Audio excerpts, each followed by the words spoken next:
All right. Thank you guys so much for joining us today. I'm going to go ahead and kick us off and get us going. We do have folks still joining, so please note that this will be recorded if anybody misses anything. So my name is Candace Bailey. I'm the HCBS Division Director, and today we are going to talk about a little private duty nursing rule update that we are going to move forward. Next slide, please.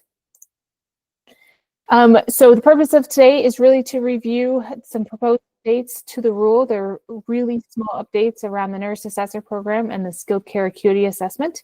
And this is really an opportunity for you all to provide feedback and let us know if these small changes need to be adjusted. Next slide, please. So today's agenda, I'm not going to go through all of the HCPUF introductions, but I'll go through and give you a high-level overview that we have both policy and program staff from the Office of Community Living on that can answer some questions.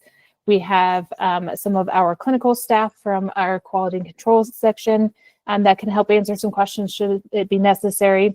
And so, yeah, there's just a lot of different staff, so I don't want to go through everybody because it could take us a while. We'll go through some housekeeping, then we're going to go through the updated proposed rule language, have an opportunity for some discussion and feedback, and then we'll walk through the next steps. Next slide, please. Okay, so first and foremost, some housekeeping. Please note that this meeting is being recorded. It will be posted, and so everybody please be mindful of all and any information that you share. Please make sure you are muted when you are not speaking. Background noise makes it really hard for other folks to be able to hear whoever is talking in the moment. Please raise your hand if you have questions. You can use the chat box. The team is going to do their best to both monitor the chat box and provide responses where they can. A lot of them will probably have to be taken back for us to provide responses in a listening log like we do for the majority of our meetings. Again, please do not disclose any sort of protected health information, and we are not able to discuss any case specifics during this meeting. This meeting is focused specifically on the minor changes that we are making to the regulations for the Nurse Assessor and the Skilled Care Acuity Assessment. All right, next slide, please. Okay, so we are going to fly through this. So the goals for today are just really to make some minor updates to include the Nurse Assessor program language and update a couple of other little definitions around the acuity assessment. We are not making any programmatic or policy changes during this time. So these revisions are very minor, they are very small, and they will not include any sort of policy changes at all. Next slide, please. All right, so the format today is we are going to talk about these different sections. The current draft, which is what we call a red line draft, is actually posted on the website. And somebody from the team will post that link for us here, I'm sure, in just a moment, so you can access it. But it has been live, so you can take a look at it, you can download it, you can see. And the changes that we are proposing are what we call red lines, so they should be easily identified because they're red, so that you can see where those are. We're proposing, thank you, Christine, a slight change in language in those three sections that are listed. So 8.540.1F, 0.1K, and 0.6B. There is no, again, no program or policy updates are being made at this time. All right, so we are going to go through these different changes here, the proposed changes that we are looking to make. We'll walk through those. I am not going to read the new definition or the old definition because I don't think that is helpful for anybody. But what we did here is we just adjusted what the PDN nursing assessment is, what it means, and who is conducting that specific assessment. This will be more clear that this is the 60-day interval assessment that is done at admission, or this is the assessment that is done at the admission and the 60-day interval. I said that backwards originally, by the home health agency. So the PDN nursing assessment is the assessment that is conducted by the agency itself to understand the member's needs, document health status, and all of the different things to be able to complete the care plan, the 45, initially, and then ongoing every 60 days as required by licensure. So these are the slight adjustments and changes we are proposing. Next slide, please. Okay, we'll take questions in just, actually, you know what? Because the next one is a different section. Let's go ahead and pause and take questions for these different sections. Yes, Katie. Thanks. Can you hear me? Yes, we can. Okay, great. I can never tell with my mic. I just was curious. I reviewed this before the meeting, and I just didn't understand what was meant by the sentence, the responses to treatment and skilled interventions are included in the assessment documentation. I just didn't understand what that's referring to. Could you help me? So sure. And Christine or other CCQI staff, let me know if I don't fully cover it. But the responses to treatment, so what they're doing is for those that they are serving ongoing, so let's say they're doing this assessment and the 60-day interval, they're also documenting the responses to the treatment. So how the treatment is being received, the interventions that are being conducted, the interventions that are being provided by the nurse. So it's really that ongoing intervention and the documentation of the intervention and the treatment that is being provided. Anybody want to jump in and tell me or expand upon that, or everybody good? Everybody's good. All right. Okay. Katie, thank you for raising your hand, because I think it actually prompted offering an opportunity to pause at each section if there are questions. So thank you for that. Does anybody else have any questions on this particular proposed change? We just had a question in the chat. Oh, thank you. Just asking that the nursing assessment is not the same as the acuity tool, correct? That is correct. And that is the point, is to make sure that that is super clear. And that is the reason for this revision. Thank you, Christine. Well, with that, how about we take a look at the definition for skilled care acuity assessment? So we are also proposing adding this definition, again, to make sure it's super clear that there is a difference between the PDN assessment that the agency is conducting initially and every 60 days, and then the skilled care acuity assessment, which is, as defined here, as you can see, it's the valid and reliable tool that is going to be conducted and completed by the nurse assessor vendor. So the key things here is really making the distinction as to who can conduct this assessment and what the tool, where the tool is. That is the proprietary, valid, and reliable tool. So it is different than the other tool, which was why we added this definition. Thank you for adding the web page there too, Christine. Katie, go ahead. Hi, thanks. I just wanted to highlight, I think the link here, the version that's available based on this link is going to be really important, since the rule is basically incorporating it by reference, right? And the one that we have right now doesn't give like, how do points relate to hours? And so there's no, a person can't look at it and understand how many hours they're going to get, or what the nurse, like how is it actually scored? And the other piece, there's a couple pieces in the tool that seem to give the nurse assessor some level of discretion, and there's just no way to know how that's working. So I think, I know we met with the department earlier to talk about the rule like 6 months ago. I think it's absolutely fine to link to it this way, but the version on there has to be enough for someone to understand how it's scored. And the version that's currently on the site does not do that. Okay. So I think that's helpful. Thank you. And I think what we are looking at doing is providing, and we're working on the trainings. There's some videos that we want to post as well to help understand. And as we're working through that, perhaps Katie, you and I can chat some more to see how we can better clarify and make sure we're getting there. Does that feel reasonable?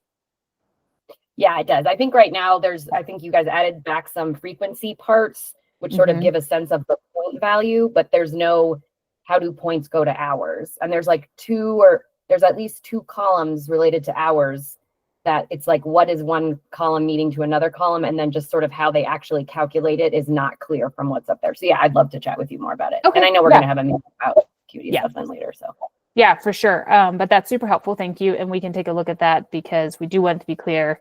Obviously it's not going to be, I mean, we'll have to provide some training and some additional things around it and components for everybody as well. So, but super helpful. Thank you. Any other questions on this particular proposed change? And again, there's only a few minor changes. So we're actually already almost through all of the changes that we are proposing. Super, super minor. Christine, I see you came off mute. There must be something in the chat. Yep, there is a couple of questions regarding the nurse assessor.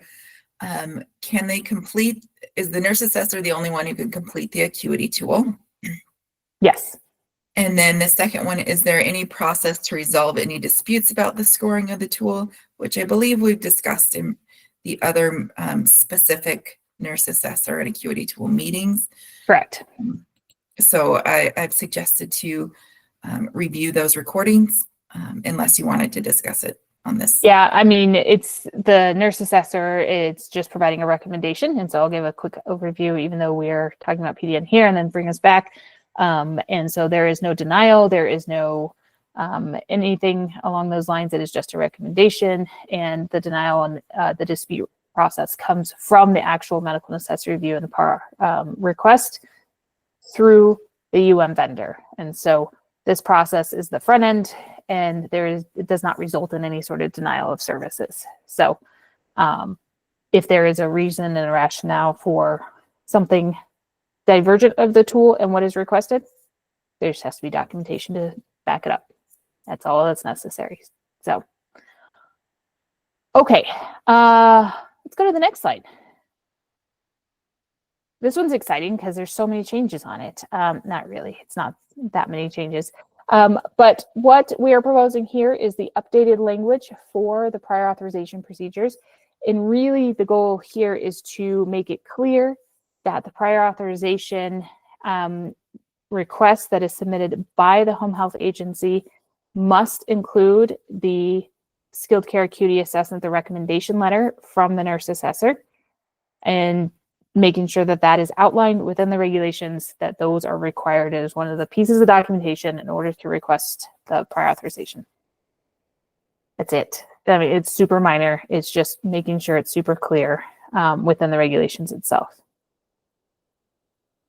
I almost called on you, Katie, before you raised your hand, but I wasn't sure if... I know, yeah. Sorry, everyone. Didn't mean to have to think I'm starring Katie Wallet. I think you bring up good questions and you spark good conversation, so don't apologize. Thank you, Candace. Appreciate that. I was curious about the decision, like why is the acuity tool, skilled care acuity assessment, separate from the section that's currently section C that just says the PAR shall include the following? Like, why doesn't the PAR shall include the following? It has to include this assessment. And I think the reason I'm asking that is, you know, we've people have been wondering about the assessment tool and how, you know, and I think there's been this from the department's perspective, this is just one part of the PAR. It's a recommendation, but I think separating it out like this makes it seem like it's the most important part of the PAR. It's the number one most important thing, and it's not even included in the list of what a PAR has to include. So I would definitely recommend putting the acuity tool under the whole list of what a PAR includes, because otherwise I think you run the risk of indicating that the acuity assessment is the most important part of the PAR, as opposed to what you know you have been saying, which is like it's just one of the pieces. And I just was curious why it was pulled out in this B section instead of put with the rest of the list of what a PAR has to have. So really great point. I don't know that I have an answer as to why we put it here versus under the list, other than just trying to make sure we got it in there. I think your points are really valid, and we can certainly, I mean, it makes sense to me. I'll chat with the team. But we could probably just move it down. I don't think there was I don't think there's necessarily, sometimes when you're putting together rules, you're like, this seems like it fits here. And then other people point out flow, and then you can move things around. So I don't see on the face of it why we couldn't move this around. Because I think your point is really good. I agree. There was no reason. Christine put it in there, so she's like, I just Totally understood. The other question I just had that maybe was answered in a meeting is who's responsible for scheduling the acuity assessment? Like the nurse assessor will schedule that with the member or family member directly. And how is it triggered? How does the nurse assessor know to do that? Yeah, so there's a lot of different ways a referral can come in. And that was discussed in one of the meetings. And so you can take a look at some of that information too, Katie, and there will probably be some information on the listening logs, but a family can reach out, a home health agency can reach out, and they will submit a referral, and then the nurse assessor will contact them directly. And the reason I'm bringing it up now is just, should it say in the rules that the home health agency needs to get that scheduled as part of their duties if they're doing a PDN PAR? Because it's not in here now, that the home health agency is responsible for ensuring that the person does the skilled acuity assessment in order to complete the PAR. That's why I was asking now. That's not in the rule drafts. Yeah, we can look at that. That's a good idea. Adding a little line that the home health agency must ensure the referral is submitted so that this can be completed. Yeah, I think that would make it clear whose responsibility that they need to do that. I just want to be careful that it's not, because it doesn't just have to be the home health agency. But if it's an established member, we'll play with some language and see what you guys think. We'll obviously keep it posted and everything so you guys can take a look at it. But yeah, it's a good idea. All right, we have CE who has their hand raised. Yes, hi, it's Carrie. Sorry. Hi, Carrie. Hi. I just have a quick question. I know you had said in past meetings that, a family still has a right to choose the services, even if it's not necessarily something the single nurse assessor had recommended. So if they're wanting to try to get approved for services, but the nurse assessor had recommended a different service line, is the letter or, the acuity tool being included going to impact them negatively from attempting to get the services that they want? So great question. And, it depends on the situation, but I would say if the nurse assessor has completed the skilled care acuity assessment and no skilled care services are found. So if the member's needs are not skilled, meaning they do not need to be provided by a medical professional, whether that's a nurse or a certified nursing assistant, LPN, any of those individuals, it does not have to be completed by that person, then yes, it could impact their ability to receive those services because those services have to be medically necessary. And if they're not medically necessary, there's no need for them. They're not going to be authorized. So if there is some sort of evidence that is provided to the utilization management vendor that would show that they are medically necessary, then that would be all that is needed. But it would be really difficult to have the assessment show that no services are skilled and then also find those same services to be medically necessary from the utilization management vendor, because it is a pretty clear line as to what is skilled and what is not skilled, what requires medical intervention and what does not. But they'll still be allowed to look at other documentation and make a determination for themselves. Yep. They're not just going to go off what this assessor said. Correct. Okay, great. Thank you. Of course. All right, Kristen. I was just wondering, is there some kind of a process to ensure that there's not multiple referrals to ensure that we're not having multiple nurse assessors contact the same individual for the exact same assessment? Yeah. So great question. And we're moving outside the lane here around private duty nursing and these rules, but because we have so much time, it looks like, happy to dive into that a little bit. Yeah. So the vendor is going to have a system in place so that they will know who they've contacted, when they contacted them, and there's going to be documentation of it so that they won't be contacted multiple times because they received 10 different referrals. They would just be contacted as long as they got in touch with them the one time. They will reach out multiple times, obviously, if they don't get in touch with them the first time. But yeah, there will absolutely be a system in place for that. Christine, are there comments in the chat or questions in the chat that would be helpful to go through on this? We sure can. It's not specific to PDN, so we can.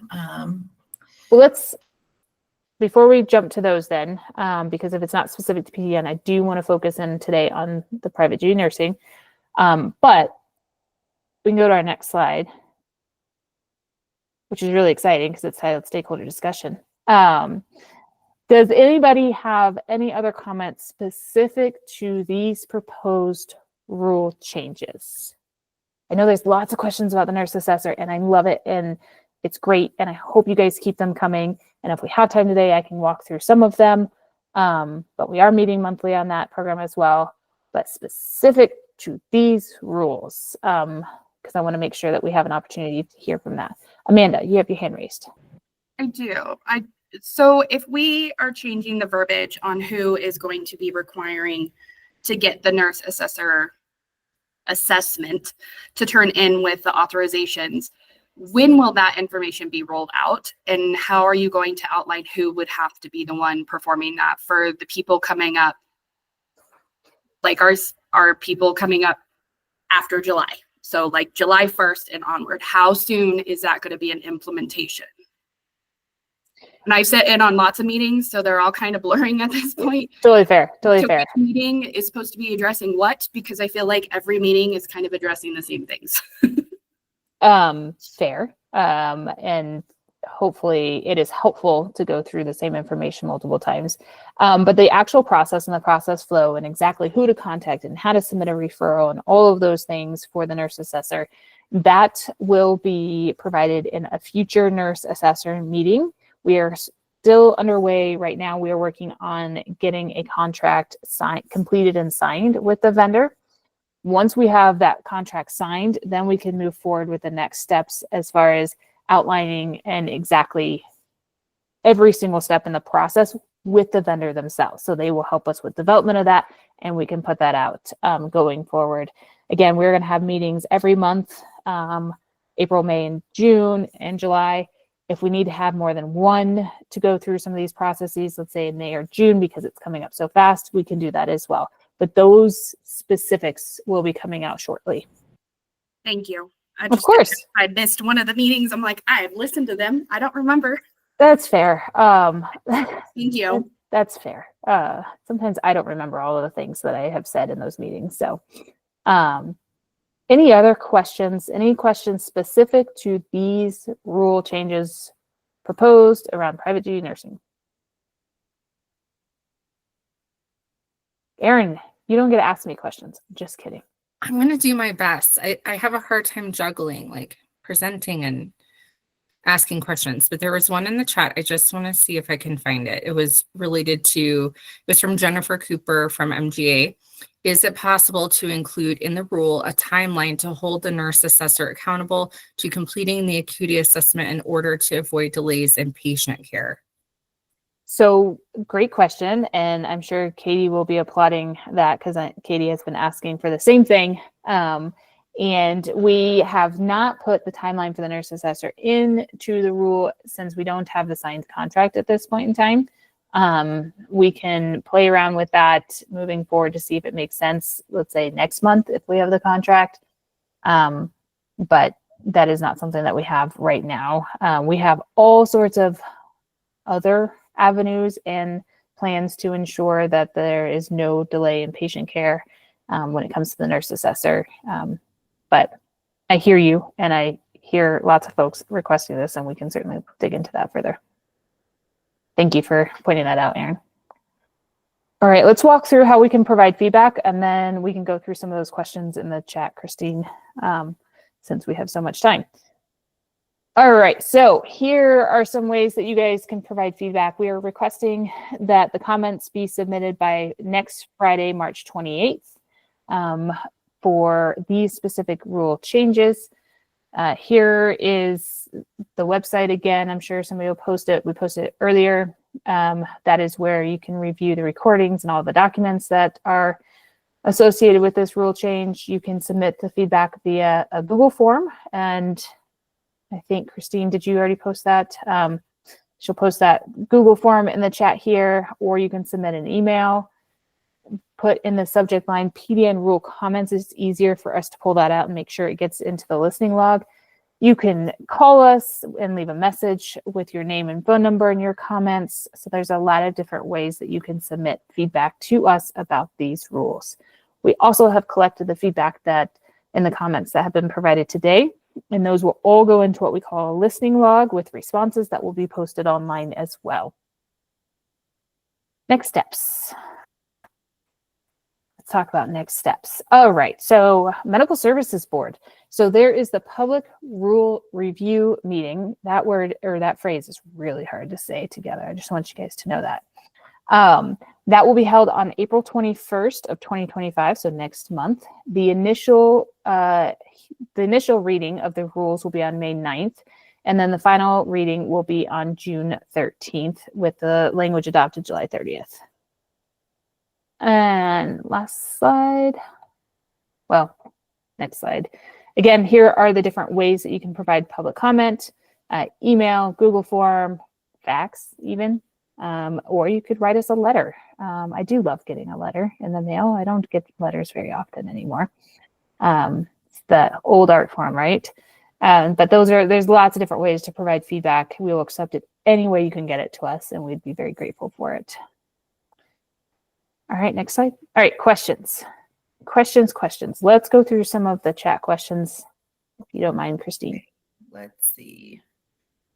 Scrolling up here.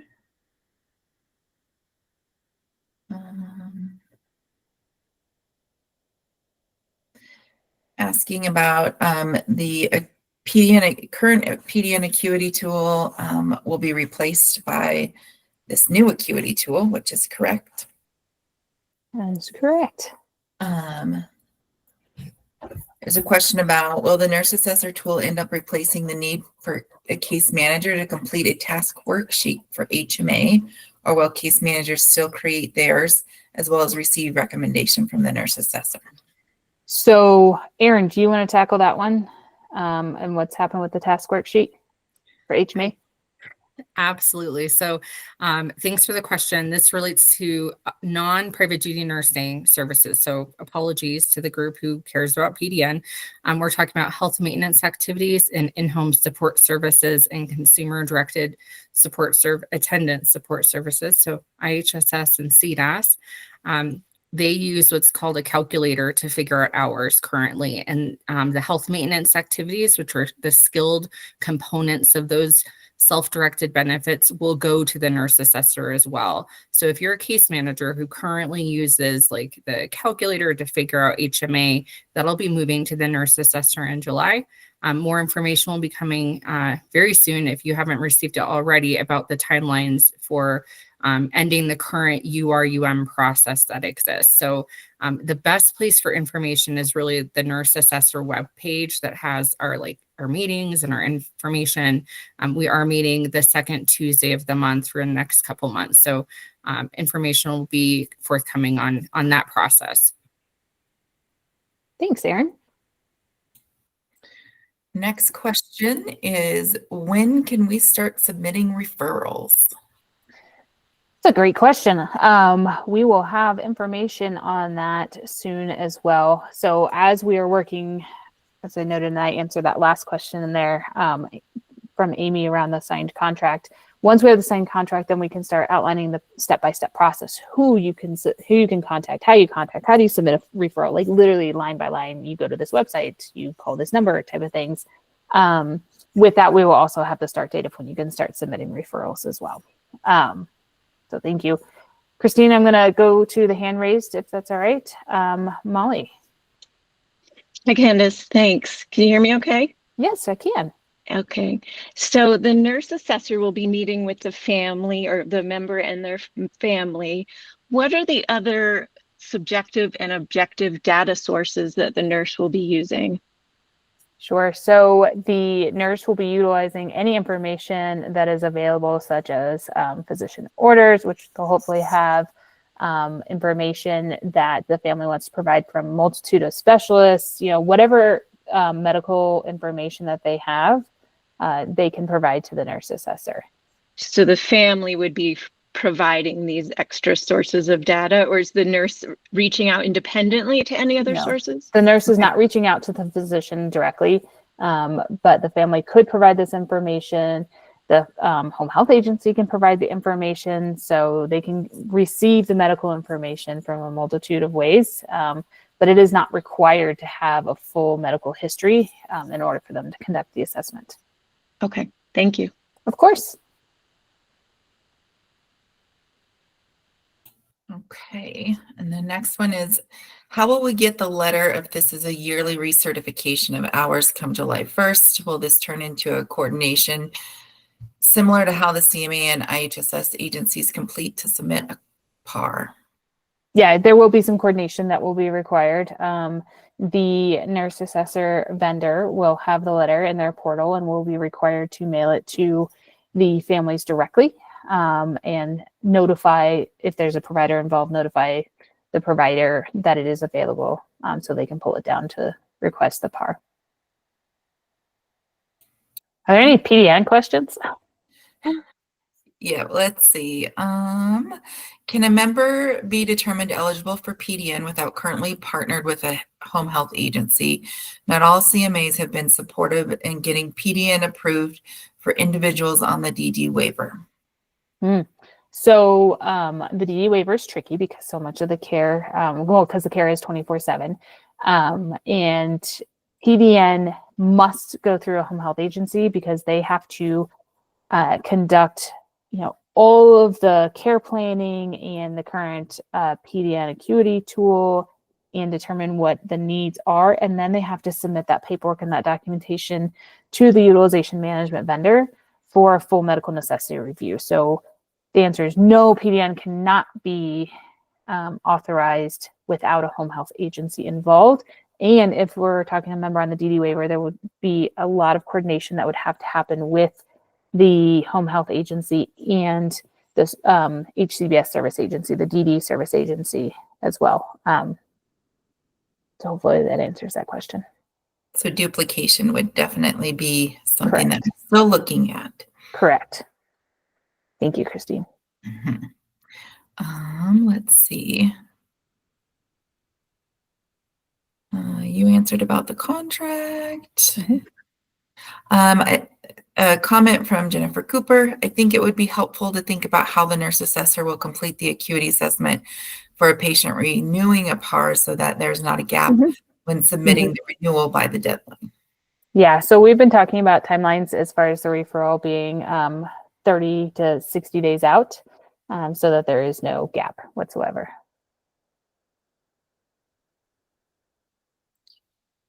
And then a request for, will we post the contract on the nurse assessor website? I'll have to take a look at that. I don't know that we post the contract for the UM vendor or other vendors on the website. So let me take that back and see what we're able to do there. Erin. Okay, Candace, this one might come out of left field here for you, but we have long-term home health rules that we've been looking at for months and months. Is this in the long-term home health rule? Yes. Okay, thank you.